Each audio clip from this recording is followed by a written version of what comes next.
বউ, ও বউ, কোথায় তুমি? এই তো আমি রান্না করছিলাম। কি বলছো? এত ডাকছো কেন?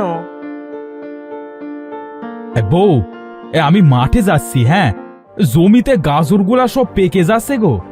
আজ বরং গাজরগুলা উঠিয়ে বাজারে নিয়ে যাব। আচ্ছা যাও, আমি রান্না করে নি, এসে খেয়ে নিও। আচ্ছা ঠিক আছে, তুমি যাও।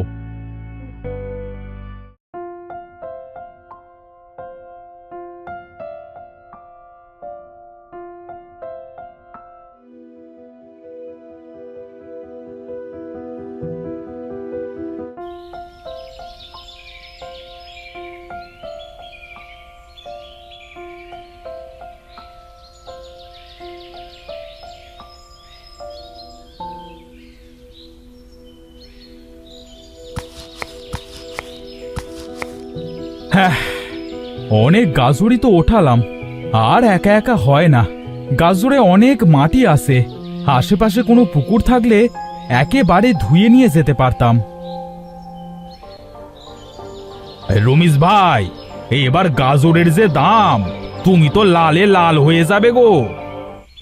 দোয়া করো ভাই, এ অভাবের সংসারে বাচ্চাদের মুখে দুবেলা খাবার দিতে না পারবার যন্ত্রণা বাবা হয়ে একমাত্র আমিই বুঝি।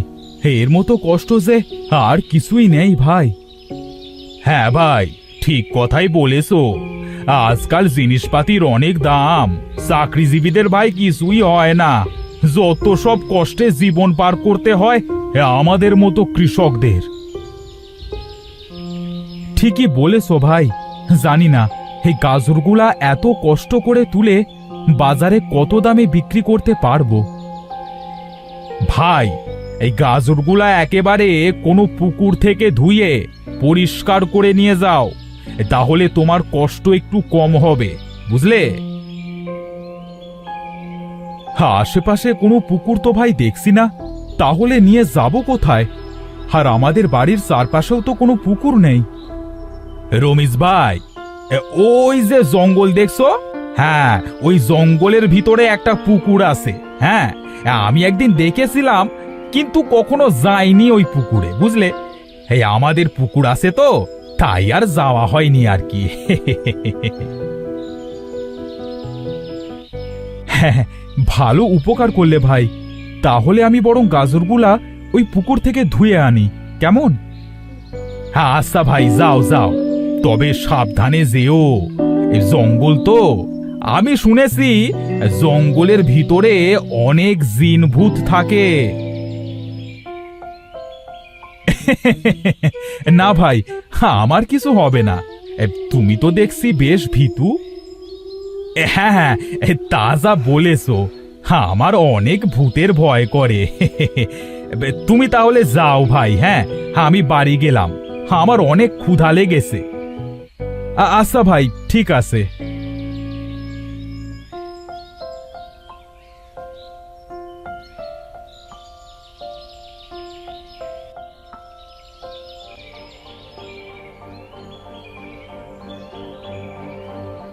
এই তো সেই পুকুরটা পেয়েছি, কিন্তু পুকুরের জল এমন নীল কেন?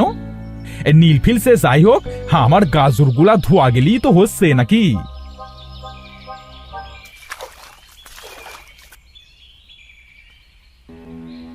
আরে আরে, আমার গাজর সব সোনা হয়ে গেল কিভাবে? এত সোনা আমি এখন কি করব? যাই, এগুলা নিয়ে বাড়ি যাই, বউকে গিয়ে বলি, দেখি সে কি বলে।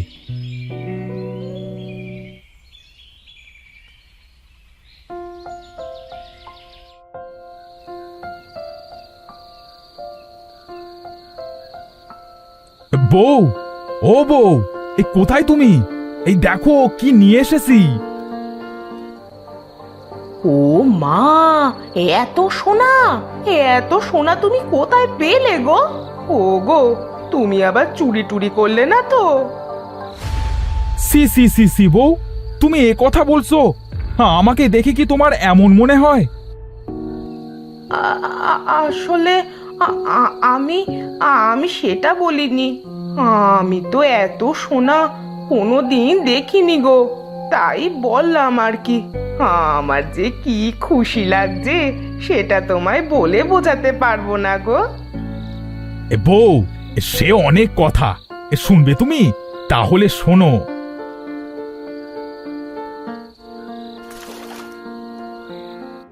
ওমা তাই?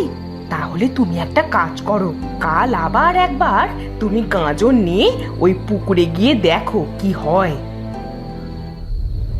কিন্তু বউ, আমার তো ভয় করছে, যদি এবার কিছু হয়। ভিতুর ডিম, গিয়ে তো দেখবে, তার আগেই ভয় পেলে চলবে? তুমি বুঝতে পারছো না, যদি এই গাজর সোনা নিলে কিছু হয় তখন কি করবে? এই জন্যই তো তোমাকে আবার যেতে বলছি। হ্যাঁ, ঠিক কথাই তো বলেছো বউ, আগে তো ভেবে দেখিনি। আচ্ছা ঠিক আছে, কাল আবার একবার গিয়ে দেখবো যে কি হয়। আচ্ছা ঠিক আছে, এবার খেতে এসো, অনেক রাত হয়ে গেছে।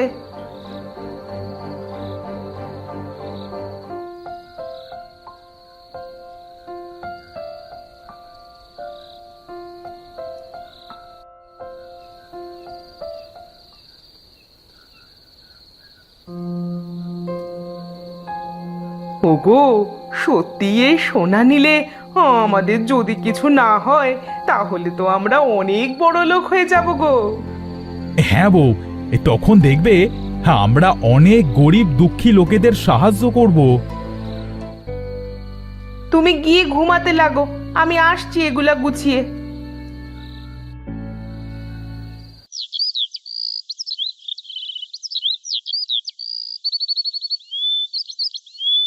বউ, আমি তাহলে গেলাম। আচ্ছা ঠিক আছে, যাও, তাড়াতাড়ি বাড়ি ফিরে এসো কাজ মিটিয়ে। আচ্ছা বউ, আচ্ছা।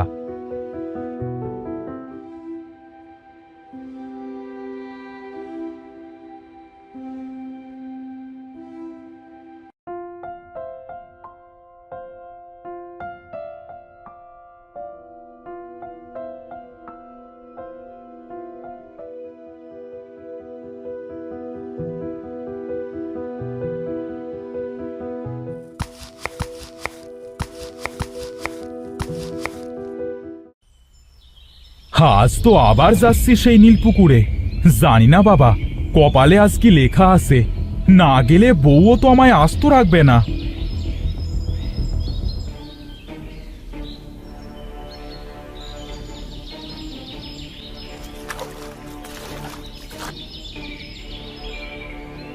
ও মা, আজ আবার সব শোনা হয়ে গেল। হে কি অবিশ্বাস্য পুকুর, আমার যে বিশ্বাসই হচ্ছে না। যাই দেখি বাড়ি গিয়ে, আজ বউ কি বলে।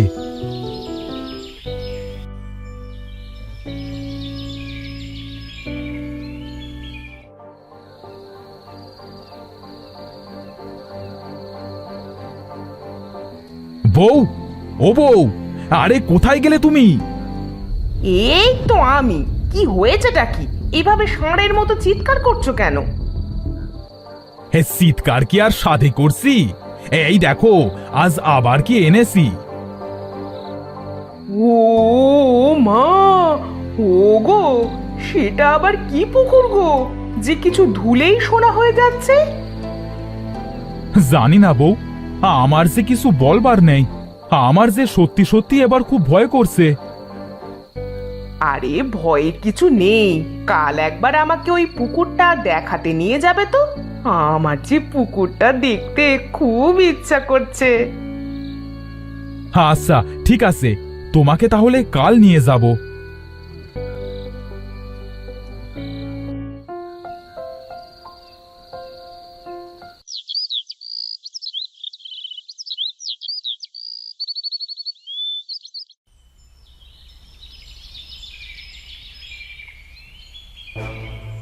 ও মা, এটা তো দেখছি নীল জলের পুকুর।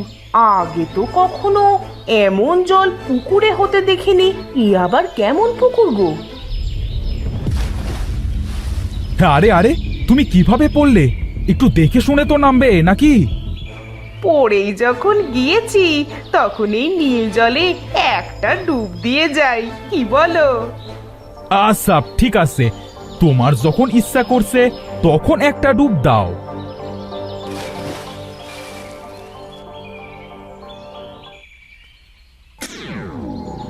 আরে হে, আমার কি হলো গো? আমার বউটা যে সোনার হয়ে গেল। এখন আমি কি করব? বউ, ও বউ, আমি তোমাকে আবার মানুষ বানাবো কি করে গো?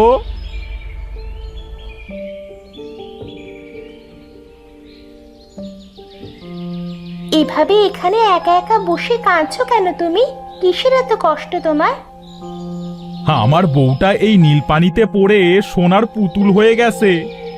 আমি এখন তাকে কিভাবে আবার আগের রূপে ফিরিয়ে আনবো? এটা মায়াবী পুকুর, সেটাকে তুমি জানো না? এই পুকুরে তুমি যে জিনিস ডোবাবে সেই জিনিসটাই সোনার হয়ে যাবে। তুমি কে? তুমিও তো দেখছি সোনার একটা হরিণ। তাহলে কি তুমিও এই পুকুরে পড়ে গেছিলে? না, আমি এই মায়াবী পুকুর পাহারা দিই। মায়াবী রাজ্যে আমার বসবাস।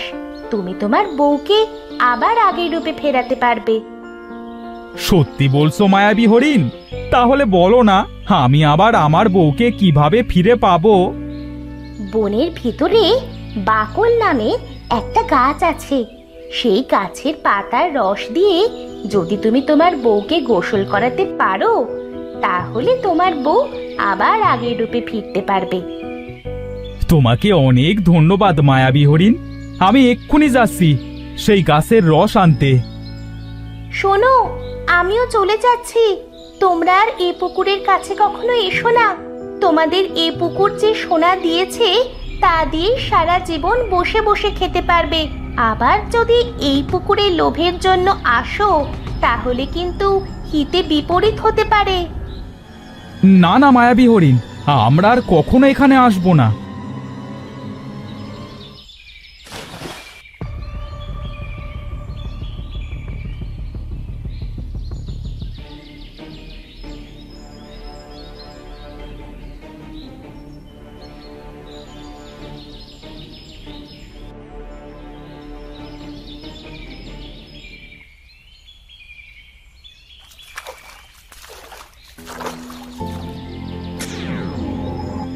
বউ, তুমি আবার আগের মতো হয়ে গেছো। চলো, আমরা এই মায়াবী নীল জলের কাছে আর কখনো আসবো না। তুমি যদি আর কোনোদিনও আমার কাছে না ফিরতে, তাহলে কি হতো বলো তো? পাগল বর আমার, আমি তো সব দেখতে পাচ্ছিলাম কিন্তু কিছু বলতে পারছিলাম না। চলো, আমাদের কাছে যা সোনা আছে তা দিয়েই আমরা সারা জীবন বসে খেতে পারবো। আমাদের আর কোনো কিছুরই দরকার নেই। হ্যাঁ, তাই চলো। মায়াবী হরিণও তো সেই একই কথাই বলল। আমরা আর কখনো এখানে আসবো না।